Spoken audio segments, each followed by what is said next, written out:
में लिख रहे हैं श्रीलंका में जातीय संघर्ष। ठीक है, तो श्रीलंका जो है वो भारत के दक्षिण का एक छोटा सा राज्य है जिसकी आबादी है लगभग 1.8 करोड़ यानी 1,80,00,000 और जिसमें 70% सिंहली है, 14% श्रीलंका मूल के तमिल हैं और 6% जो है वो भारतीय मूल के तमिल हैं। तो श्रीलंका मूल के तमिल जाफना प्रांत और उत्तरी और पूर्वी तट पर बसे हुए हैं। जो श्रीलंका मूल के जो तमिल हैं वह जाफना प्रांत और उत्तरी और पूर्वी तट पर बसे हैं, जबकि भारतीय मूल के तमिल अधिकतर चाय बागानों के क्षेत्र में है, जो जैसे कोलंबो है, कैंडी और त्रिंकोमाली आदि में ये बसे हुए हैं जो भारतीय मूल के जो तमिल है। ठीक है, और बहुसंख्यक सेहलियों की संख्या है वहाँ पर 70%। तो बहुसंख्यक सिंहली और अल्पसंख्यक तमिलों के मध्य में बहुत लंबे समय से विवाद चला आ रहा है। इनके संबंध अच्छे नहीं चले हैं कभी भी। ठीक है, इनमें हमेशा से तनाव चला आ रहा है। तो दोनों संप्रदायों के मध्य में 1956, 1958 और 1977 में पहले भी हिंसा हो चुकी है श्रीलंका मूल के सिंहली और तमिलों के बीच में। इससे पहले भी इनमें हिंसा हो चुकी है। तो जब स्थितियां यहाँ पे ज़्यादा बिगड़ने लगी तो सरकार ने तमिल बहुल क्षेत्रों में सशस्त्र सिंहली को बसाना शुरू कर दिया। जब स्थितियां बहुत ज़्यादा बिगड़ने लगी तो श्रीलंका की सरकार ने क्या किया कि तमिल जहाँ पर ज़्यादा अधिक संख्या में थे तो वहाँ सशस्त्र सिंहली को बसाना इन्होंने शुरू कर दिया। तो तमिल और उनके गुरिल्ला संगठन जिसका नाम है liberation tigers of Tamil Eelam, जिसे लिट्टे के नाम से जाना जाता है, तो इन्होंने हिंसात्मक गतिविधियाँ तेज कर दी। इन्होंने क्या किया कि हिंसात्मक गतिविधियाँ इन्होंने अपनी तेज कर दी। सेना की ओर से भी दमनात्मक कार्रवाई शुरू हो गई, तो सेना ने भी इनको दबाने के लिए इन पर अपनी कार्रवाई शुरू कर दी। अनेक जो कि बेकसूर थे, निरपराध थे, वो तमिल मारे गए और भारी संख्या में तमिल सीमा पार करके भारत में घुस आए। भारी संख्या में तमिल शरणार्थियों की भारत में उपस्थिति से भारत के जो लोग थे, भारत की जो जनता है, तो उनमें आक्रोश फैल गया और वे घटनाक्रम में भारत द्वारा हस्तक्षेप करने की मांग करने लगे।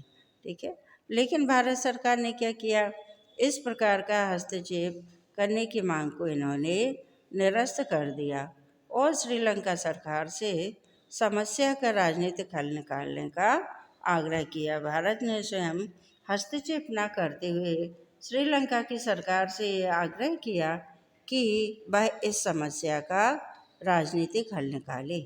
यद्यपि श्रीलंका भारत पर यह आरोप लगा रहा था कि वह तमिल उग्रवादियों को अपने यहाँ के जो ठिकाने हैं तो वहाँ उनको कार्य करने की अनुमति दे दे, परंतु भारत ने इस आरोप को पूरा का पूरा निरस्त कर दिया। ठीक है, तो श्रीलंका जो था वह भारत पर यह आरोप लगा रहा था कि वह तमिल के जो उग्रवादी हैं तो उनके यहाँ के जो ठिकाने हैं उन पर एक कार्य करने की अनुमति दे दे, लेकिन भारत ने इस आरोप को निरस्त कर दिया। और भारत का हमेशा से यह सुझाव था कि श्रीलंका की सरकार को तमिल समस्या का सैनिक हल के स्थान पर उसका राजनीतिक हल ढूंढना चाहिए। यानी बहुल क्षेत्रों में जो वहाँ के तमिल बसे हुए हैं तो उनको सेना के द्वारा न दबाकर उनका ध्यान रखते हुए उनका राजनीतिक हल इन्हें ढूंढना चाहिए। तो यहाँ तक बात हुई कि भारत ने श्रीलंका से यह आग्रह किया कि वह तमिल उग्रवादी जो हैं उनके प्रतिनिधियों की बैठक बुलाएं, कि वह तमिल उग्रवादियों के प्रतिनिधियों की बैठक बुलाने का आग्रह किया, परंतु भारत का ये प्रयास सफल नहीं हुआ और इस पूरी की पूरी प्रक्रिया में श्रीलंका सरकार और तमिल उग्रवादी दोनों का विश्वास खो बैठा। भारत जो है श्रीलंका सरकार का विश्वास खो बैठा और तमिल के जो उग्रवादी थे उन दोनों का विश्वास खो बैठा। अब भारत और श्रीलंका के मध्य संबंधों ने एक गंभीर मोड़ ले लिया। ठीक है, परिस्थिति कैसी बन गई दोनों के मध्य में, क्योंकि भारत स्वयं श्रीलंका से के सामने मतलब ये नहीं चाहता था कि अपनी सैनिक शक्ति द्वारा श्रीलंका पर ज़बरदस्ती कोई बात बनवाए। वो ये चाहता था कि श्रीलंका में तमिल के जो प्रतिनिधि हैं उनकी बैठक बुलाई जाए और श्रीलंका सरकार और तमिल के प्रतिनिधियों की आपस में बातचीत द्वारा यह हल निकाला जाए। लेकिन श्रीलंका ने इस बात को नहीं माना, तो भारत सरकार जो थी श्रीलंका और तमिल उग्रवादी दोनों का विश्वास खो बैठा। अब भारत और श्रीलंका के बीच में जो संबंध थे तो उनमें मनमुटाव आ गया, एक गंभीर मोड़ आ गया जब सन 1987 में सेना की अमानवीय कार्रवाई से बदमराचची नामक एक स्थान है, तो उसमें लगभग 600 तमिल की जान चली गई।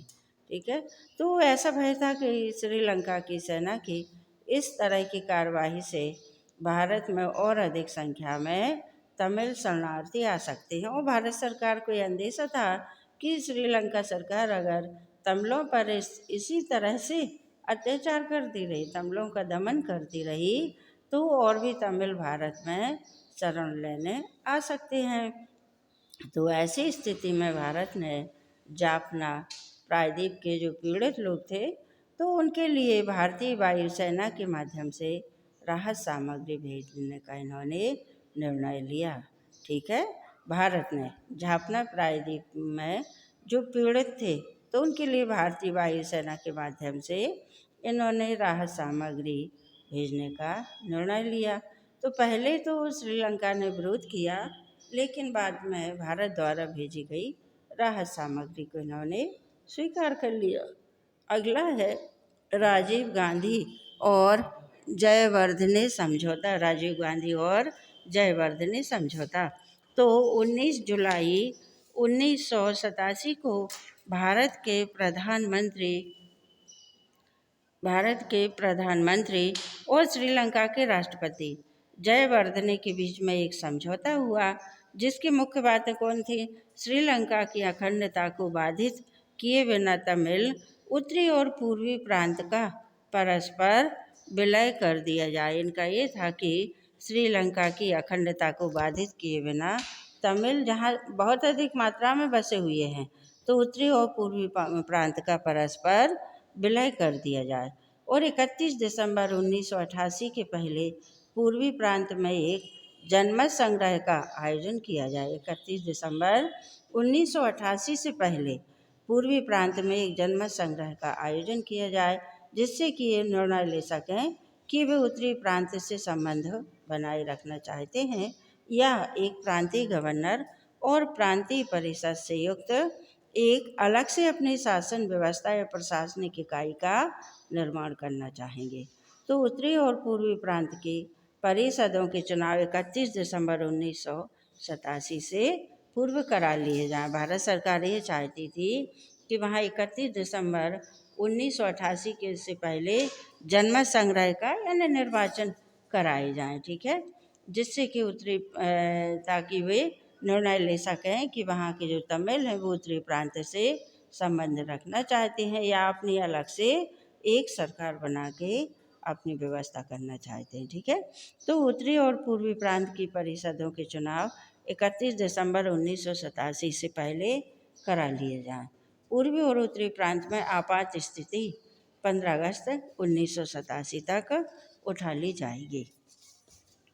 अगला है 48 घंटे के भीतर देश के समस्त विद्रोहकारिता बंद हो जाएगी। यानी 48 घंटे इन लोगों में ये बातें तय हुई थी दोनों सरकारों में कि 48 घंटे के भीतर देश में समस्त जो विद्रोह चल रहा है श्रीलंका में सिंहली के बीच में और वहाँ के तमिलों के बीच में, तो वहाँ के जो विद्रोह जो है उसको खत्म कर दिया जाएगा और उग्रवादियों द्वारा वो जो हथियार हैं ईलम लिट्टे जैसे बोला गया है, liberation tigers of Tamil Eelam जैसे लिट्टे साल्ट उसमें बोला है, तो उनके द्वारा हथियारों का समर्पण कर दिया जाएगा। ठीक है। राजनीतिक और अन्य बंदियों जिन्हें आतंकवाद निषेध अधिनियम के अंतर्गत गिरफ्तार कर लिया गया है, इनको क्षमा कर दिया जाएगा। ठीक है। जो राजनीतिक लोग हैं और जो अन्य जिन्हें बंदी बना लिया गया है और जिन्हें आतंकवाद के कारण जिनको बंद किया गया है, तो उनको मतलब फ्री कर दिया जाएगा, छोड़ दिया जाएगा। श्रीलंका के राष्ट्रपति का यह विशेष अधिकार है कि वे जाफना में संघर्ष रोकने के उद्देश्य से भारतीय शांति सेना को बुला सकेंगे और भारत ने इस बात के लिए अपनी सहमति प्रदान की। तो भारत यह सुनिश्चित करेगा कि उसकी भूमि का प्रयोग श्रीलंका की एकता और अखंडता के लिए हानिकारक कार्यों के लिए नहीं किया जाएगा। ठीक है। तो ऐसी कुछ बातें थी जो राजीव गांधी और श्रीलंका के जो उस समय के प्रधानमंत्री थे जयवर्धने, तो उनके बीच में 1987 में समझौता हुआ था। ठीक है। वहाँ के सिंहली और तमिलों के संघर्ष को लेकर।